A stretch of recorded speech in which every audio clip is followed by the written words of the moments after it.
Bismillahirrahmanirrahim. Rabbighfirli warzuqni fahma. Rabbi shrah li sadri wa yassir li amri wahlul 'uqdatam min lisani yafqahu qawli. Amin ya rabbal alamin. Baik, dalam kesempatan pagi hari ini dalam pertemuan sekarang adalah membahas tentang mukjizat dan ijazul Quran. Yang dalam ini saya akan membahas tentang apa arti itu mukjizat, bahkan syarat-syarat mukjizat serta pengertian ijazul Quran.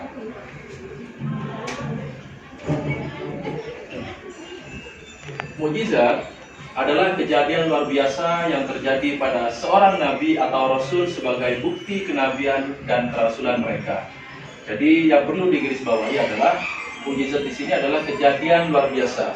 Jadi kejadian yang tidak mungkin semua orang itu mengalami hal tersebut. Jadi antara mukjizat, maunah, karomah itu lain. Itu beda pengertian. Jadi mukjizat hanya terjadi pada seorang nabi dan rasul. Sedangkan maunah itu adalah kejadian luar biasa yang hanya terjadi kepada manusia biasa. Sedangkan karomah itu adalah kejadian luar biasa yang terjadi pada seorang wali atau seorang yang memang sudah dipilih oleh Allah, yaitu dalam hal ini adalah seorang kiai, ulama dan lain sebagainya. Jadi ada tiga hal, ada maunah, karomah, dan mukjizat. Jadi ketika ada seorang yang menjelaskan pada zaman sekarang seseorang tersebut mengalami kejadian luar biasa, maka hal tersebut tidak serta-merta dikatakan mukjizat, akan tapi adalah maunah. Jadi bukan mukjizat.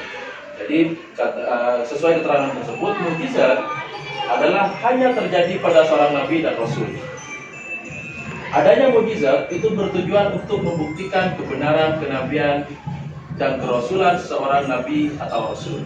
Jadi adanya mukjizat tujuannya adalah untuk pembuktian kebenaran apakah orang tersebut benar-benar nabi maupun benar-benar seorang rasul. Yang kedua adalah syarat-syarat mukjizat. Jadi selain mukjizat itu adalah pasti terjadi kepada seorang nabi dan rasul, mukjizat di sini ada beberapa syarat yang meliputi tiga hal. Yang pertama adalah mukjizat harus terjadi pada seorang nabi dan rasul. Jadi tidak mungkin ketika seorang yang bukan nabi atau rasul itu mempunyai yang namanya mukjizat. Jadi kembali ke penjelasan yang awal tadi, ketika seorang zaman sekarang mengalami kejadian luar biasa, maka orang tersebut tidak dikatakan seorang yang memiliki mukjizat, akan tapi maunah. Seperti yang sudah kalian ketahui bahwa mukjizat untuk saat ini itu tidak akan pernah terjadi lagi. Kenapa? Karena adanya mukjizat itu bersamaan dengan adanya seorang nabi dan rasul. Dan nabi terakhir adalah Nabi Muhammad SAW. Jadi tidak mungkin terjadi lagi. Jadi itu syarat pertama. Yang kedua, mukjizat harus berupa kejadian luar biasa yang tidak dapat dilakukan oleh manusia biasa. Jadi mukjizat tidak akan pernah bisa dilakukan oleh manusia biasa. Apakah seorang nabi dan rasul bukan manusia biasa? Pada hakikatnya iya.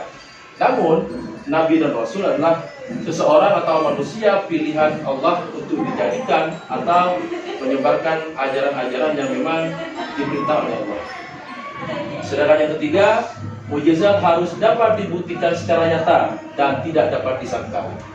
Walaupun pada dasarnya terkadang ada mukjizat yang memang tidak rasional, menurut logika tidak rasional, akan tapi pembuktian tersebut memang secara real atau nyata. Seperti halnya mukjizat-mukjizat yang dilakukan oleh para nabi dan rasul terdahulu. Terus yang selanjutnya adalah macam-macam mukjizat. Ini sekedar contoh, hanya ada tiga. Sebenarnya banyak mukjizat yang memang dimiliki oleh para nabi dan rasul. Cuman yang memang sering kita dengar adalah dari tiga mukjizat di sini. Yang pertama adalah mukjizat Nabi Musa alaihissalam. Mukjizat Nabi Musa adalah membelah laut. Yang pertama, kapan hal itu terjadi? Ketika Nabi Musa beserta umatnya dikejar oleh pasukan Bani Israel, atau yang lebih dikenal dengan pemimpinnya adalah Fir'aun. Yang pada saat itu adalah membelah laut untuk kabur istilahnya dari kejaran Bani Israel. Yang kedua adalah mengubah tongkat menjadi ular dan lain sebagainya. Jadi banyak yang memang yang memang diketahui hanya sebatas itu. Sebenarnya banyak yang memang mujizat yang dimiliki oleh Nabi Musa. Yang kedua adalah mujizat Nabi Isa. Nabi Isa alaihissalam mampu menghidupkan orang mati. Hal di sini bukan serta-merta lantas langsung menghidupkan orang mati tanpa izin dari Allah. Jadi ketika menghidupkan itu dengan izinillah, tetap dengan izin Allah. Jadi itu salah satunya. Yang kedua adalah menyembuhkan orang buta dan kusta. Menyembuhkan orang buta dan kusta. Itu adalah dua hal yang dimiliki oleh Nabi Isa alaihissalam. Sedangkan yang ketiga, mujizat Nabi Muhammad SAW. Yang pertama yang pastinya adalah mujizat Nabi Muhammad adalah berupa mujizat fisik, yaitu berupa Al-Quran. Yang kedua adalah peristiwa Isra Mi'raj, yang mana peristiwa tersebut memang tidak terkadang ketika difikirkan oleh logika tidak masuk akal. Tapi kembali ke pengertian mujizat yang pertama, bahwa adanya mujizat memang pembuktiannya real atau nyata, bahkan ada saksi. Itu ada saksi. Di peristiwa Isra Mi'raj yang seperti kalian ketahui adalah sewaktu Rasulullah Isra makan Mi'raj ke langit yang ketujuh, itu menggunakan kendaraan yang berupa buraq, jadi tidak menggunakan pesawat yang seperti halnya saat ini. Mengarah ke penjelasan yang kedua. Yang kedua adalah tentang ijazul Quran. Ijazul Quran adalah keajaiban Al-Quran yang tidak dapat ditiru oleh manusia. Kenapa Al-Quran tidak dapat ditiru oleh manusia? Karena yang pertama, Al-Quran adalah kalamullah. Kalamullah. Jadi kalamnya Allah. Jadi tidak mungkin dapat ditiru oleh manusia. Ciri-ciri ijazul Quran itu sendiri adalah Al-Quran memiliki bahasa yang indah, struktur, sistematis, dan kandungan yang mendalam. Jadi Al-Quran memang seorang manusia sekalipun tidak dapat membuat bahasa-bahasa yang struktur bahkan sistematis dalam hal menyusun kata-kata seperti halnya Al-Quran. Bukti ijazul Quran. Ijazul Quran ada bukti linguistik atau bahasa. Yang pertama adalah Al-Quran memiliki bahasa yang unik dan tidak dapat ditiru oleh manusia sekalipun tidak dapat ditiru. Kenapa? Karena yang tadi adalah Al-Quran adalah kalamullah. Yang kedua adalah secara ilmiah. Bukti ijazul Al-Quran adalah secara ilmiah. Al-Quran mengandung pengetahuan ilmiah yang tidak diketahui pada zaman penurunannya. Jadi kejadian-kejadian Al-Quran yang luar biasa itu memang sudah termaktub bahkan tertulis dalam Al-Quran, bahwa kejadian yang 1000 tahun yang akan datang bahkan sampai hari kiamat sudah semuanya tertulis bahkan termaktub dalam Al-Quran. Ini secara ilmiah memang benar adanya dan benar-benar terjadi. Dan yang ketiga adalah menurut historis atau sejarahnya, Al-Quran mengandung informasi historis yang akurat dan tidak dapat disangkal. Jadi seperti halnya kabar-kabar kemenangan Romawi, kabar-kabar bahwa adanya sesuatu yang terjadi pada zaman tersebut atau bahkan tahun-tahun berikutnya, itu semua termaktub dalam Al-Quran.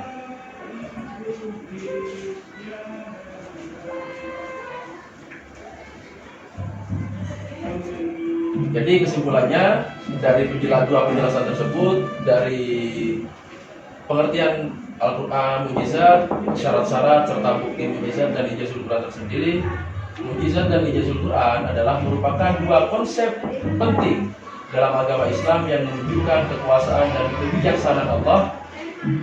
Mujizat adalah kejadian luar biasa yang terjadi pada seorang nabi dan rasul sebagai bukti kenabian dan kerasulan mereka. Sedangkan ijazul Quran adalah keajaiban Al-Quran yang tidak dapat ditiru oleh manusia, baik dari segi bahasa, struktur, maupun kandungan. Dengan memahami konsep mujizat dan ijazul Quran, sehingga kita dapat meningkatkan iman dan takwa kepada Allah serta memahami kebesaran dan kekuasaan Allah. Selain itu, kita juga dapat memahami pentingnya mempelajari dan mengamalkan Al-Quran dalam kehidupan sehari-hari. Jadi intinya dalam keseluruhan, pada situ mujizat dan ijazul Quran merupakan dua konsep yang saling terkait dan menunjukkan kebesaran Allah. Dengan memahami dan mengamalkan konsep ini, kita dapat meningkatkan kualitas iman dan ketakwaan kita sebagai manusia, serta memahami kebesaran dan kekuasaan Allah Subhanahu wa Ta'ala. Saya simpulkan kembali dari kesimpulan tersebut adalah aspek kemujizatan Al-Quran biasanya ini mencakup berbagai dimensi yang menunjukkan bahwa kitab suci ini, yaitu Al-Quran, bukanlah ciptaan manusia, melainkan berasal dari Allah Subhanahu wa Ta'ala. Makanya tidak ada seorang manusia yang bisa atau mampu bahkan untuk meniru gaya bahasa seperti halnya yang tertulis dalam Al-Quran.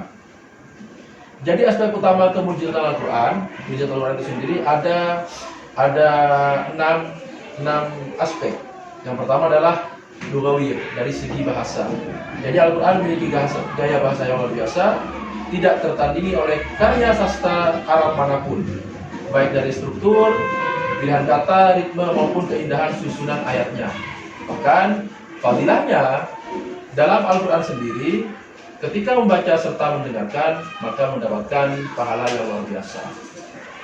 Sedangkan yang kedua, kemujizatan secara ilmiah.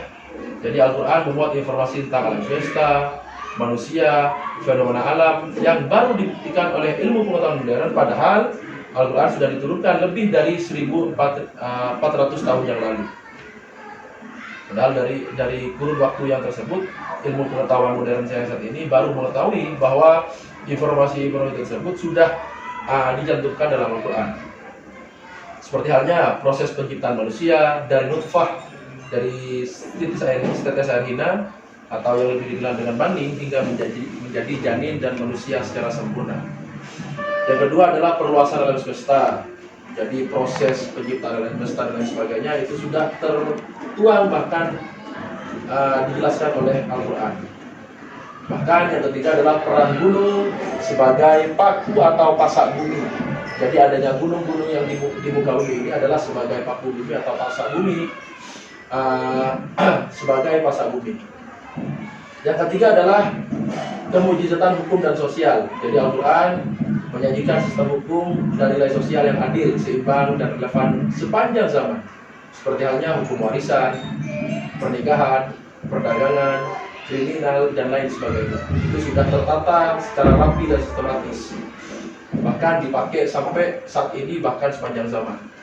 Yang keempat adalah kemujizatan nubuat, ramalan masa depan. Jadi sudah ada dalam Al-Quran bahwa Al-Quran mengandung berita tentang hal-hal gaib yang kemudian terbukti benar di masa depan.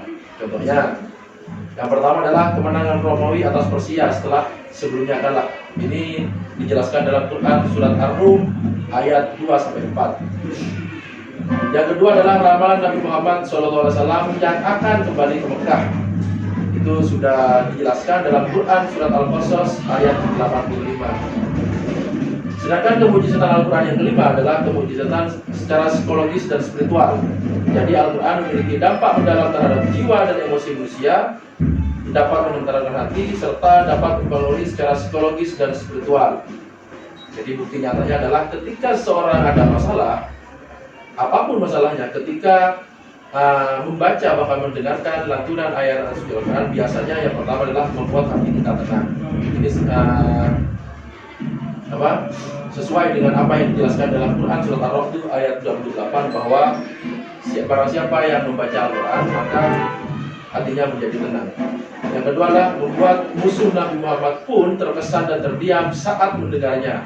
Misalnya seperti halnya kisah Walid bin Mughirah yang pada saat itu memang sangat benci kepada Rasulullah, akan tapi ketika mendengarkan lantunan ayat suci Al-Quran, beliau terkesan bahkan terdiam di saat mendengar ayat-ayat suci Al-Quran. Sedangkan yang terakhir adalah kemujizatan secara historis. Al-Quran memuat kisah-kisah umat terdahulu yang sesuai dengan fakta sejarah, bahkan tidak bertentangan dengan temuan arkeologi modern. Meskipun Nabi Muhammad SAW adalah seorang yang tidak bisa baca dan tulis, bahkan tidak belajar dari kitab-kitab sebelumnya. Akan tapi itulah salah satu bukti bahwa mukjizat itu sendiri pasti terjadi kepada seorang Nabi dan Rasul. Buktinya Nabi Muhammad adalah seorang yang ummi yang tidak bisa baca tulis, akan tapi Nabi Muhammad adalah seorang yang paling pintar bahkan paling cerdas di muka bumi ini sepanjang zaman. Beberapa penjelasan yang sudah saya sampaikan, selebihnya nanti untuk keterangan-keterangan yang sudah saya jelaskan barusan dari kemujizatan Al-Quran itu sendiri yang ada 6 poin. Dari segi bahasa, ilmiah, hukum sosial, nubuat, psikologis, spiritual, serta historis. Di situ ada penjelasan-penjelasan yang memang dibenarkan atau bahkan sudah